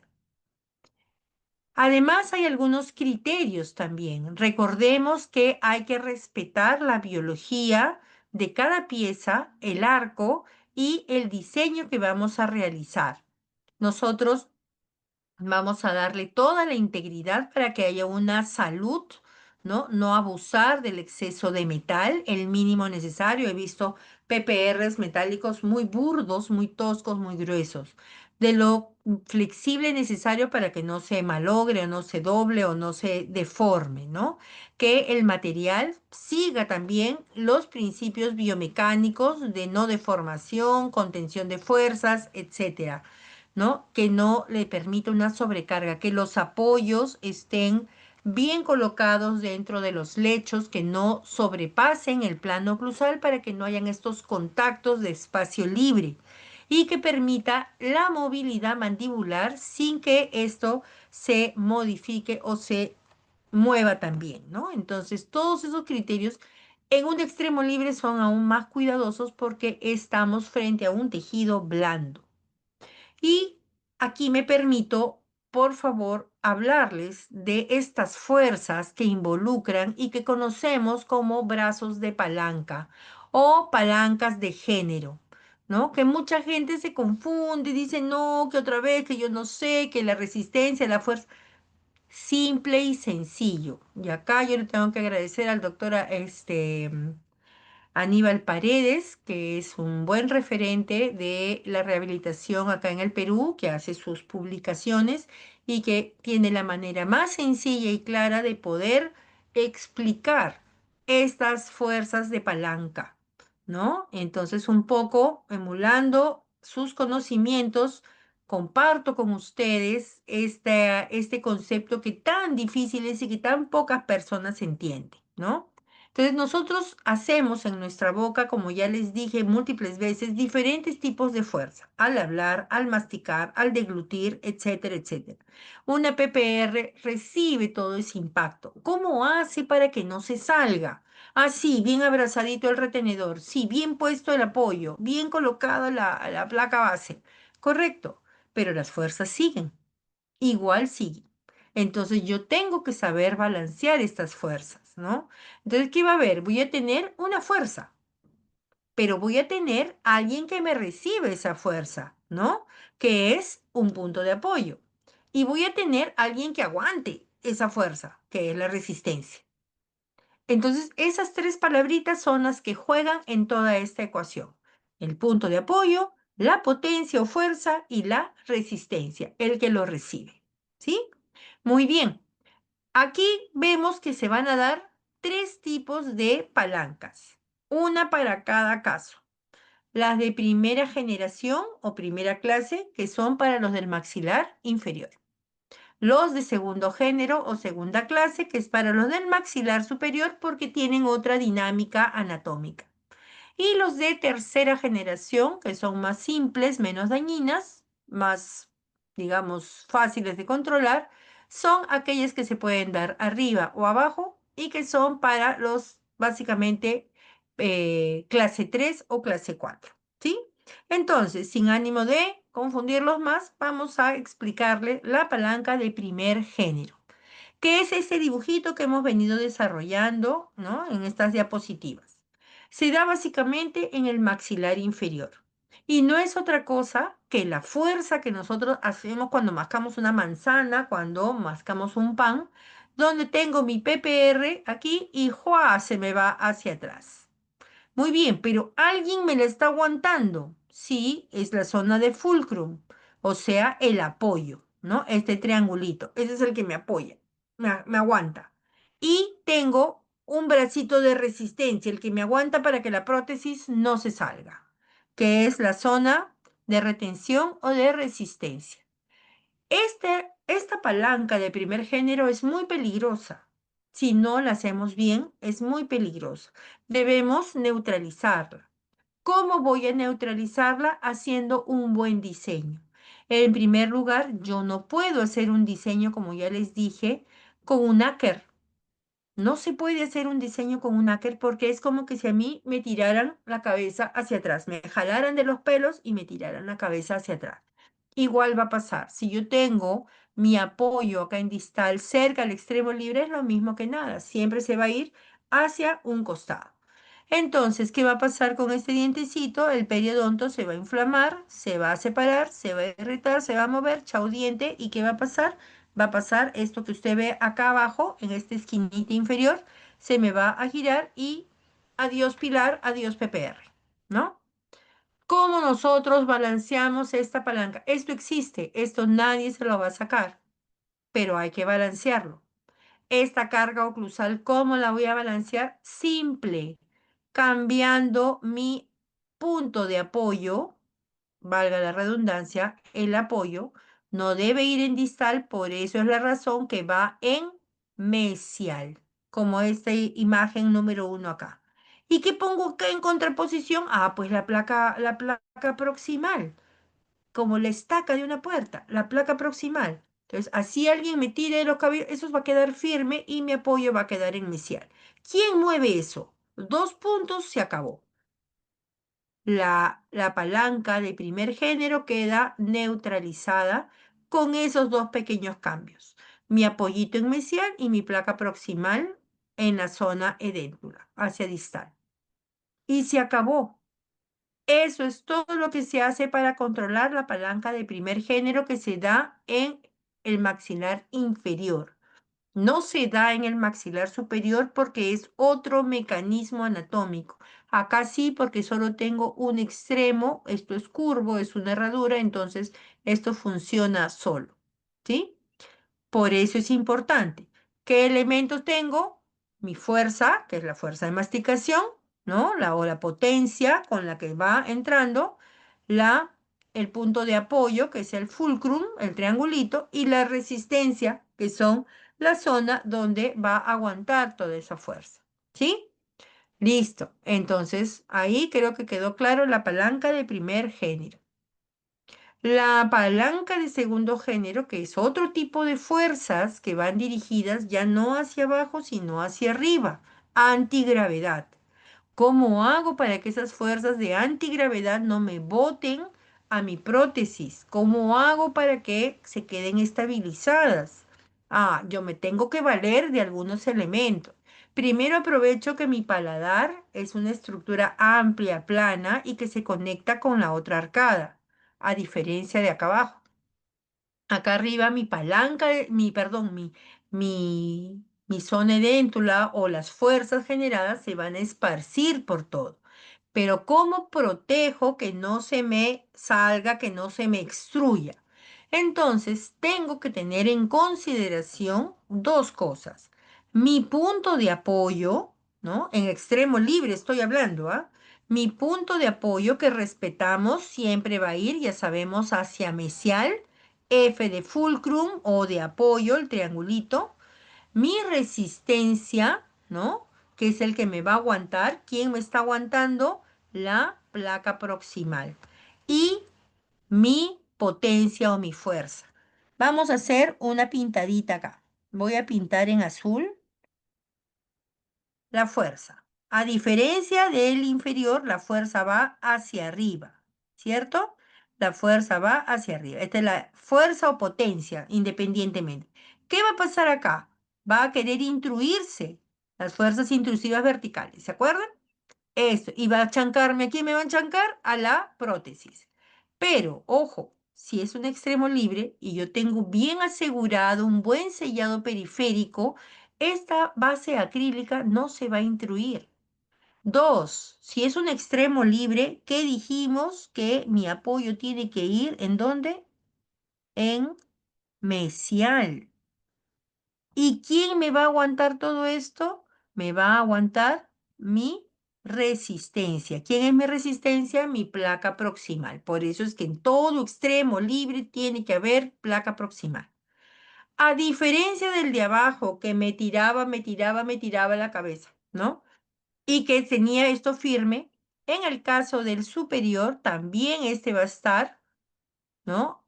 Aguantando como una férula, aguantando junto con el apoyo, y esto al querer subir se va a mantener. Y como está sellado con todo el sellado periférico y el paladar es todo extenso, eso no se va a mover, no va a pivotear.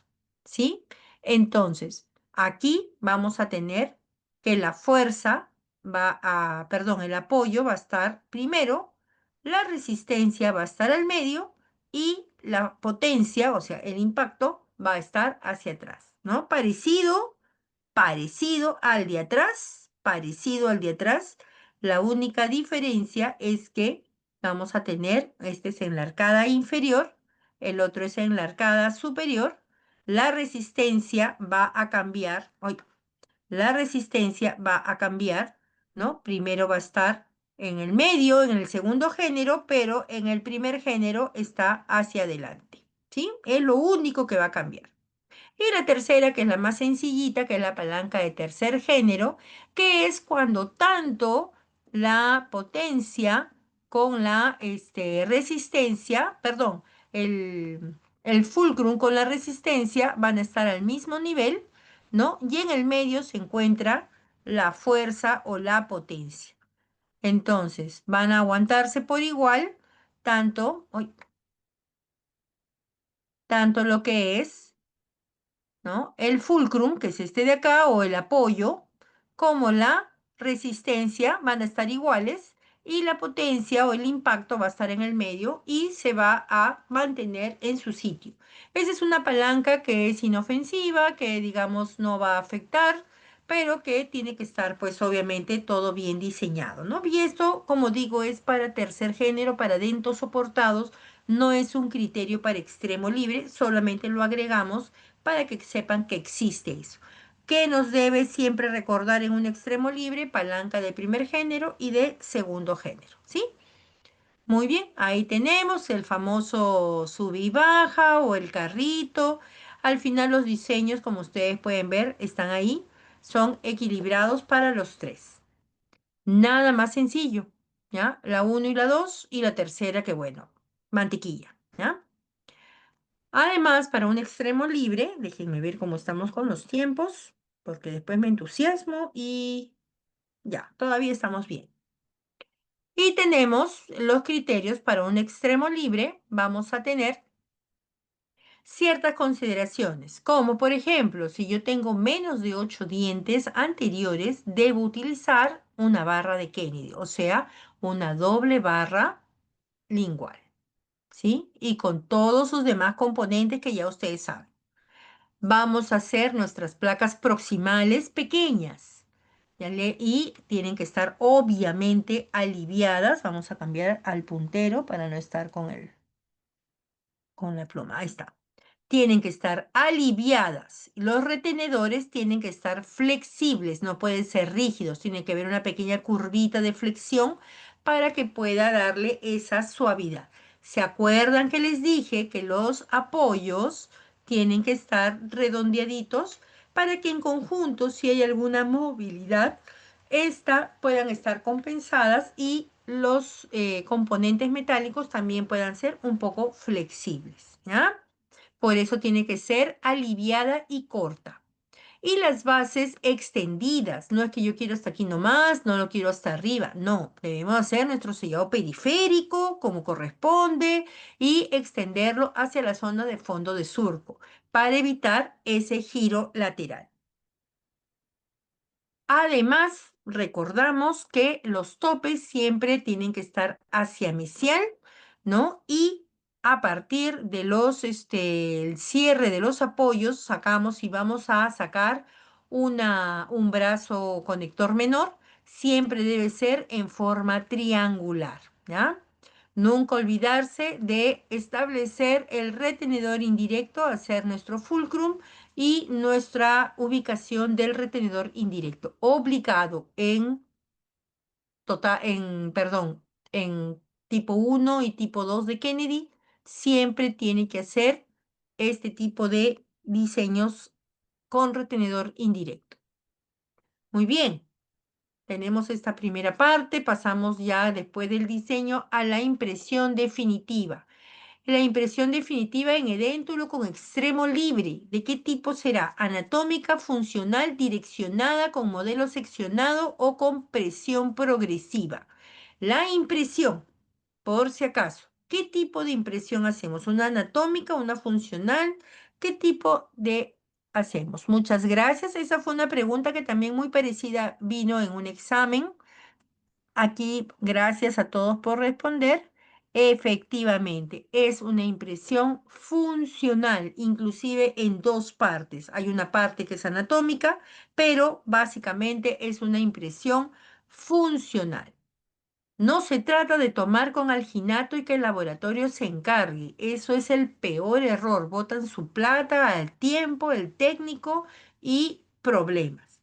Cuando nosotros hacemos impresiones desde el inicio, vamos a empezar siempre con una impresión anatómica para ver las coincidencias, para ver los criterios, para ver el paralelígrafo, todo lo que el primer diseño, establecer las preparaciones dentarias.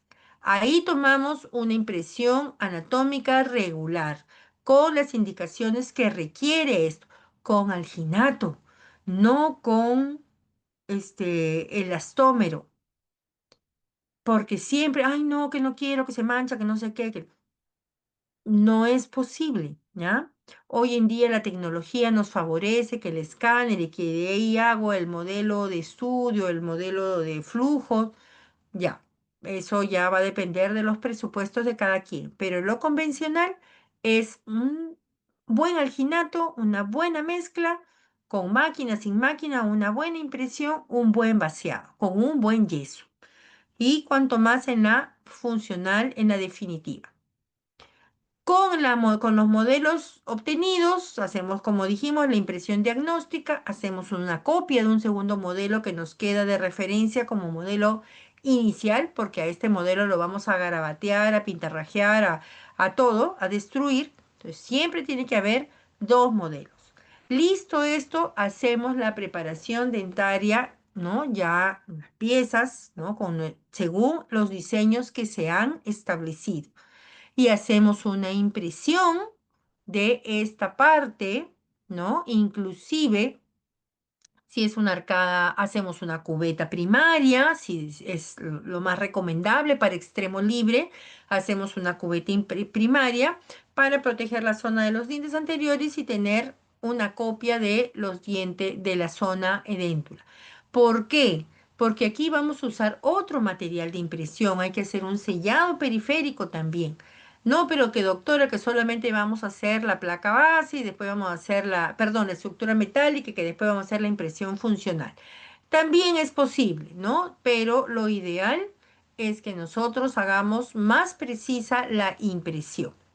Que no vamos a tocar eso, pero al final siempre hay un trabajo que hacer. Si estamos en arcada superior, por ejemplo, no podemos dar esa licencia porque va a haber un aislamiento. De todas maneras, si podemos tomar una impresión, yo nunca recomiendo con alginato, sino con su cubeta y con su sellado periférico, ya listo para tener un modelo definitivo completo en ese momento.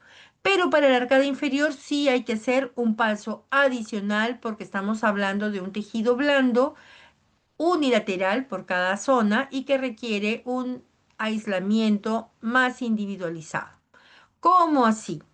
Cuando estamos hablando de una impresión para PPR con extremo libre, ya hemos tomado nuestra impresión para es lo que acabo de hablar, para la estructura metálica, ¿no? Que como siempre digo, yo recomiendo con una cubeta individual y hacer la impresión completa con un elastómero mediano, normalmente mediano. Entonces podemos nosotros hacer nuestra copia y hacemos nuestra estructura metálica. Una vez que tenemos nuestra estructura metálica, está en boca, como ustedes bien saben, hay una pequeña separación porque han aliviado entre el metal y el modelo en yeso. Muy bien, una vez que nosotros tenemos eso, colocamos un pequeño aislamiento para confeccionar unas pequeñas cubetitas individuales. Otras más sí, pero ya individuales solamente del tejido residual, de la zona edéntula posterior. Nada más. Me va a servir como una cubeta individual. Ese es un paso adicional que se hace que no hacemos en la superior. En la inferior sí o sí hay que hacerlo. ¿Por qué? Porque vamos a hacer un modelo seccionado. ¿Por qué? Porque no es lo mismo confeccionar en estructuras blandas que en estructuras rígidas. Y el paladar me ayuda un poco a tener esa perspectiva rígida, pero el inferior no. Entonces hacemos nuestras cubetitas individuales. Hacemos el sellado periférico tal cual en prótesis total. Sellamos la zona de la repisa mandibular. Hacemos el sellado y reborde del flanco lingual posterior, ¿no? Y nos va a quedar solamente de la brecha edéntula nuestro sellado periférico. Esto es una impresión funcional. ¿Listo? Una vez obtenido eso, agarramos a nuestro modelo y le diseñamos unas llaves retentivas como un serruchito y cortamos con una sierrita para hacer lo que se llama el modelo seccionado. Hacemos unas llaves ahí, dando el espacio suficiente y solamente nos quedamos con las piezas dentarias. Calza perfectamente, verificamos que calce perfectamente en el modelo y una vez estamos listos para hacer la impresión definitiva funcional con un elastómero, algún material de impresión idóneo, ¿no? Un polisiloxano, una silicona de adición, hasta pasta cinquenólica por último, pero que ya no se usa mucho eso para que podamos hacer una impresión suave de los tejidos blandos, que no haya compresión, ¿ya? Entonces hay que tener cuidado en eso. Lo mismo, al colocar el material, no hay que hacer una presión muy fuerte, una presión controlada, para que me copie las zonas, tanto lingual como vestibular, de las arcadas, ¿no? De las semiarcadas. Y tenemos un modelo funcional definitivo. Hacemos un encajonado tradicional sellando todas las zonas expuestas y creamos un nuevo patrón con un yeso ideal, ¿no? Con una copia más exacta que el alginato no me suele dar, porque el alginato o un elastómero mediano no me copia bien, y más bien con un material más fluido que me permita copiar con exactitud la forma del reborde residual. Una vez que ya está eso, se limpia, se libera el metal, queda la estructura ahí y procedemos, ¿no? Porque se queda el acrílico, todo, eso se libera, se saca, se limpia y procedemos ya a confeccionar el rodete. El rodete que debe estar al mismo nivel de las piezas dentarias que tiene el paciente. El rodete no aumenta dimensión vertical o cruzal. Eso solo es exclusivo para prótesis totales. El rodete de una PPR tiene que ir al ras de las piezas que han quedado en boca, de las piezas residuales, ¿ya? Entonces tiene que estar parejo, hecho y comprobado dependiendo de las medidas y de las características del paciente, que haya contacto, que encaje, que no choque, para poder establecer el enfilado dentario. Cuando nos toca hacer el enfilado dentario, debemos tener en cuenta las piezas antagonistas. ¿Qué calidad son? ¿Qué tipo son? Buscar las más armoniosas.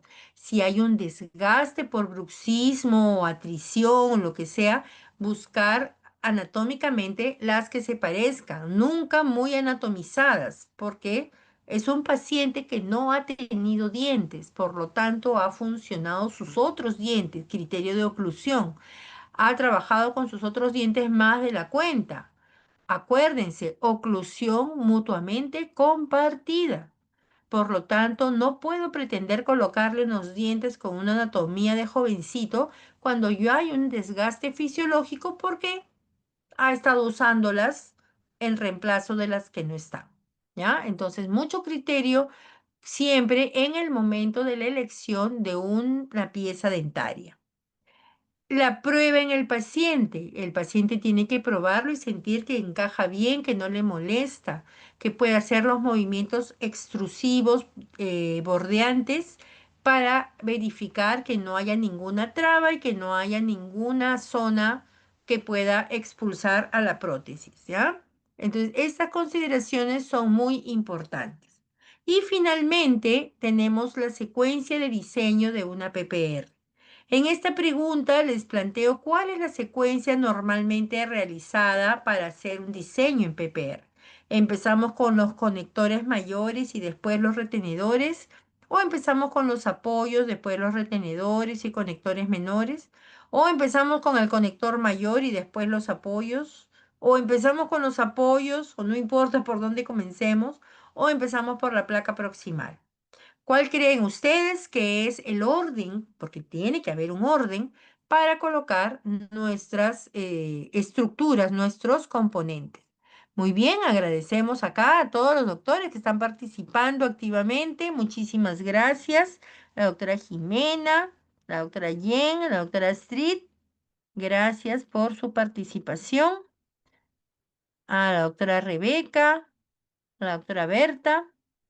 Muy bien, todos me ponen la alternativa B. Y aunque esto algunas veces es cuestionable, yo también voy por la alternativa B según las indicaciones del doctor David Loza. Hay otras literaturas como el de Malat, por ejemplo, ¿no? De Wheeler también me parece que pueden tener algunos criterios, pero bueno, los exámenes siempre han sido realizados en función este, a David Loza, ¿no? Así que esperemos que eso continúe. Para esto siempre se debe empezar, no hay cuestionamiento al respecto, con los apoyos. Y si bien es cierto, algunos deciden después poner las placas proximales cuando es extremo libre, lo que debe seguir a continuación son los retenedores, porque es a partir del apoyo que vamos a trabajar el retenedor, ¿no? Entonces, por eso es que la secuencia va con apoyos y retenedores. Después podremos colocar, sí, los conectores menores y el conector mayor es uno de los últimos que se pone. Placa proximal donde se requiera, porque no se requieren todos necesariamente, y las rejillas son lo último que nosotros debemos de diseñar. ¿sí? Cuando hacemos un diseño en PPR debemos establecer que siempre, siempre, todos los elementos de una PPR se dibujan en rojo. Todos los elementos, excepto la rejilla. La rejilla es la única que va en azul.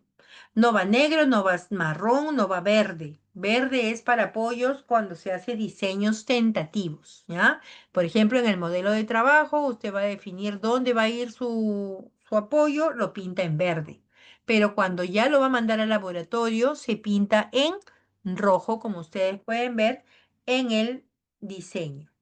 Y en azul vamos a dibujar lo que es la rejilla, nada más. Y esta puntita que está acá al final, que va por vestibular, que se denomina tope ístico. Repito, tope ístico, ¿ya? Esta zona de metal que nos ayuda un poquito a fijar la distancia o el límite del huesito con la PPR. ¿Ok? Sobre todo en el caso de inferiores, en los superiores normalmente no va el tope ístico. Muy bien, entonces, ¿qué diseños, qué criterios debemos tener? Recordar un poco lo que ya habíamos visto. Los apoyos van en el extremo de la brecha, no importa si es en el extremo libre o si es dentado, ¿no? O clase 3. Para aquellos casos de clase 2 y 1 de Kennedy, ya sabemos que los apoyos siempre van hacia mesial, ¿ya? Perdón, ahí corregimos. Los apoyos van en extremo de brecha cuando es dentados, ¿no? Dentos soportados. Para clase 1 y 2, los apoyos van a ir siempre para mesial, ¿ya? Siempre para mesial. Dice, excepto cuando es vía de carga dentaria o falta un solo molar, podríamos hacer uno convencional. Pero en general, cuando es extremo libre de más de dos piezas, vamos por el apoyo en mesial, ¿sí? Los retenedores van a ir siempre en contraposición, a excepción del que es universal, que es cuando van concéntricos mirándose, ¿no? Pero si no, y no es con brecha intermedia. Entonces los ganchos van en contraposición. Y cuando hay un premolar aislado, ¿no? Se va a utilizar el retenedor seccionado, ¿no? Que es el que va a servir como ferulización, ¿sí? Entonces, esos son criterios. ¿Hay otros criterios? No, no hay otros criterios. Ya hablábamos de la barra de Kennedy, ya hablábamos de las placas proximales. ¿Cómo vamos a hacer entonces? Empezamos con los apoyos. Ya sabemos que en un extremo libre ponemos los apoyos en mesial. Acá están los apoyos en mesial. Podemos colocar en alguna otra pieza, por el principio siempre quedan en mesial, ¿ya? Ya recordamos, dijimos que cuando vamos a hacer un áker, hacemos siempre en forma triangulada, siempre hacemos en forma triangulada. Podemos hacerlo cuando vamos a hacer un doble áker, como gemelitos, también en forma triangulada, verificando que la zona en común esté ligeramente separadita para que pueda discurrir el conector menor.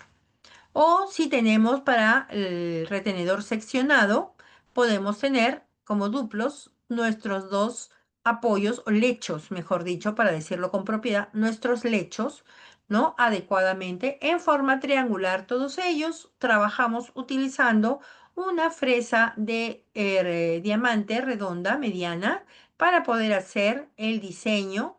Recuerden siempre pequeño hacia la fosita triangular y más grande hacia el reborde marginal. Al final, con una multilaminada para hacer un pequeño pulido, regularización de lo trabajado. Ojo, atentos con esta imagen superior, no debemos dejarlo en sobreoclusión, ¿ya? Tiene que estar al ras. Y como ya dijimos, en forma triangular.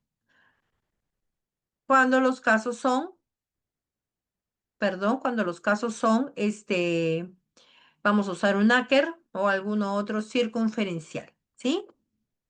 Tenemos algunos que son un poquito más rectangulares, ya, pero eso es otro concepto que es doble eje de inserción, que no es tema de la evaluación, donde es un poco más rectangular, no es triangular, sino es más rectangular, pero es para que más o menos lo tengan en cuenta.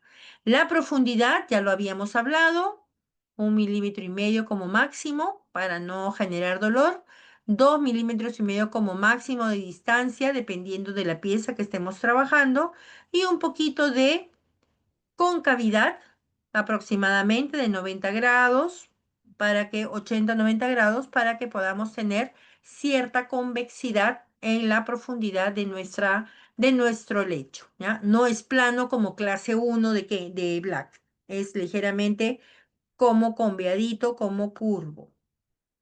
Para el caso de los apoyos, si esto requiere el caso de los caninos, ya no se hace con una fresa cono invertida porque generaba ciertas lesiones, acá lo estoy demostrando, ciertas lesiones a nivel del esmalte, se hacía muy angulado y generaba algún tipo de lesión, ¿no? Entonces ahora utilizamos una troncocónica, perdón, una cilíndrica punta redonda para que nos forme este tipo de preparación más redondeada, ¿no? En todo lo que es en la zona del cíngulo, el famoso techo de rancho.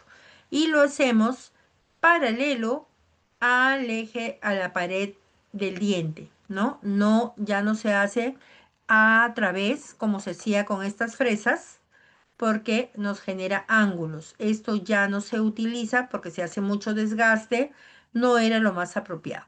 Entonces, lo mejor es usar nuestra fresa cilíndrica punta redonda debajo del cíngulo y le damos una mejor área de soporte y estabilidad al conector o al retenedor, perdón. Muy bien, una vez que ya hemos establecido el apoyo, sea en donde sea que esté ubicado, vamos a resaltar nuestra línea de fulcrum, ¿no? Vamos a ver para este modelo, ya dijimos, sobre los pilares donde van a ir los apoyos, establecemos nuestra perpendicular en el punto medio, vemos que estos incisivos no son los mejores, no son los más fuertes, vamos avanzando buscando a la pieza ideal y nos topamos con el canino. Y esto va a ser de un lado y del otro por simultáneo porque tenemos que darle una estabilidad por igual a este diseño. Entonces, para este caso, ¿puede ser canino? Sí, puede ser canino. ¿Puede ser el premolar? Sí, también puede ser el premolar. ¿Pueden ser los dos? También pueden ser los dos, porque en este caso tenemos para ambos lados los dos premolares, ¿no? Entonces, lo importante es tener un equilibrio a ambos lados de la arcada. Muy bien, una vez que hemos establecido el fulcrum y la pieza, podemos determinar, ¿no? Un equilibrio cuadrangular geométrico. En este caso que estamos viendo, tenemos acá, ¿no? A los dos, el central, lateral, canino, un premolar, mientras que del otro lado tenemos lateral, central, canino y dos premolares. Por lo tanto, yo incluyo en mis pilares, por supuesto, los premolares y en el retenedor voy a poner en el canino porque acá hay menos diente y acá sí le dejo el espacio y tengo a mi canino también como retenedor indirecto. ¿Ok? Listo. Una vez que ya está establecido esto, procedemos a hacer el diseño de los retenedores. Para el caso de extremos libres, dependiendo del paralelizado, miren acá cómo me salió mi ecuador protésico, tenemos amplio espacio, podemos colocar un retenedor en barra en C. Dijimos que tiene que ser flexible, así que debe ser curvo, una distancia máxima de 5 milímetros entre la curva y la parte déntula para que flexe, ¿no? Y si no, del otro lado tenemos miren cómo está la línea ecuatorial, entonces podemos colocar un retenedor bien en I o bien en T, ¿no? Para mejorar un poquito la retención. Entonces ahí tenemos, acá se nos fue la mano un poquito en el diseño, pero 5 milímetros de distancia entre la flexión y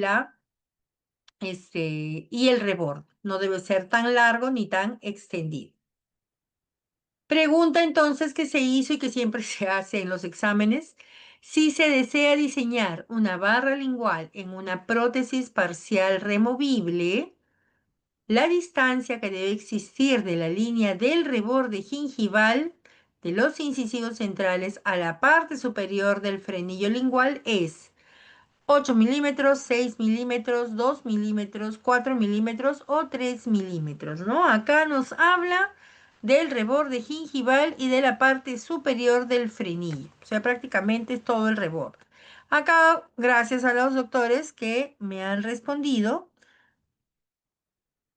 todos me ponen la alternativa A, que normalmente, gracias doctores, es la alternativa A, la distancia que hay desde el borde hasta el borde de los frenillos. Toda esta distancia debe ser aproximadamente como mínimo 8 milímetros, ¿ya? Puede ser 10, puede ser más, va a depender de la extensión del maxilar. Em, Efectivamente, como ustedes pueden ver, ¿no?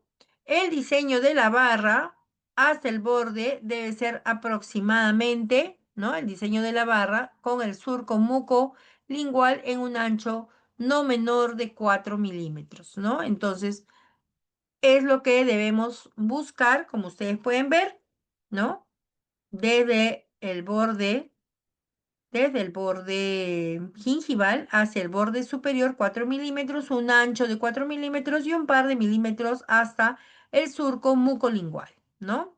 Entonces, ahí tenemos nuestras barras, nunca deben ser muy delgadas, 4 milímetros es lo ideal, 3 milímetros lo menos posible, ¿no? Y ahí estamos haciendo el diseño del conector menor, siempre guiándonos, ¿no? El diseño desde el extremo de los pilares en forma recta. No es en forma diagonal como da la impresión, esto se hace en forma recta, pero da después como resultado una sensación de que está ligeramente inclinado. Miren acá el diseño que está en azul, que no es correcto, tiene que ser en rojo, ¿ya? Así como en este caso. Entonces tenemos una medida, ¿no? Entre 8 y 10 milímetros. Siempre debemos dejar un espacio de 2 milímetros con el fondo de surco para que no moleste. Y un grosor de 3, 4 milímetros, como dijimos, de la barra propiamente. Aquí está. Tenemos entonces la barra. Acá teníamos una medida aproximadamente de 5 milímetros. Tenemos 3 milímetros por acá. Y ya estamos diseñando los conectores menores en formas rectas o ligeramente trianguladas para que pueda tener la anatomía que corresponde, ¿no? Entonces, ligeramente trianguladitas, ligeramente, y que debe haber una separación de 5 milímetros entre uno y otro, pero también una separación de 5 milímetros entre el borde gingival y el borde de la barra. Ahí debemos darnos también un margen de 5. ¿Sí? 5 por 5. Acá está una separación de 5 milímetros entre conector menor y conector menor y una altura a distancia de 5 milímetros entre el reborde gingival y la barra lingual. ¿Correcto? Entonces así cumplimos con los diseños completos de nuestra PPR, sea superior o inferior, respetando, acá bueno, han puesto una placa, pero puede ser una doble barra lingual, una doble barra palatina sin ningún problema, apoyos en los surcos, ¿no? Tenemos diferentes opciones que se pueden utilizar. Lo importante es la confianza. Si hay dientes que están giroversados, dientes que están vestibularizados, los puedo usar como pilar. Lo ideal sería rehabilitarlos, ¿no? Ortodónticamente, de repente en alguna forma de rehabilitación con resina, pero las fuerzas tenemos que tener cuidado de que no lesionen más. Si yo tengo una cúspide o una pieza que me puede servir de pilar y está mesializada, probablemente no me ayude por la inclinación de las fuerzas. Voy a terminar destruyendo más esa pieza. Debo evaluar si esta debe permanecer o no en boca o qué alternativas podemos darle para poder restaurar y rehabilitar toda la boca, ¿no? Entonces, a veces el paciente no quiere y se hace muy complicado restaurar con una PPR cuando el pilar lo tengo totalmente vestibularizado o lo tengo lingualizado. Se complican las cosas. Muy bien, entonces así tenemos nuestros diseños terminados para que pueda el paciente después utilizar. Muy bien, con eso estamos concluyendo nuestra sesión del día de hoy. Les agradezco mucho a todos por el tiempo compartido, les agradezco la paciencia con el desfase del internet que a veces pasa y desearles los mejores éxitos para su preparación en las siguientes semanas. Creo que nos toca una sesión más con ustedes, no estoy muy segura, y desearles unas felices fiestas mañana y pasado, que traten de pasarlo lo mejor posible. Gracias a la plataforma que me ha acompañado en esta sesión académica. Muchísimas gracias. Si hay alguna duda, con mucho gusto pueden usar la plataforma y o en cualquier momento con la plataforma también me puedan llegar sus interrogantes. Un abrazo grande, cuídense bastante, éxitos y buen resto de domingo. Hasta luego. Vamos a ver cómo cambiamos esto porque hice alguna travesura y ya no sé cómo va. Ujú. Hasta luego con todos. Chau, chau.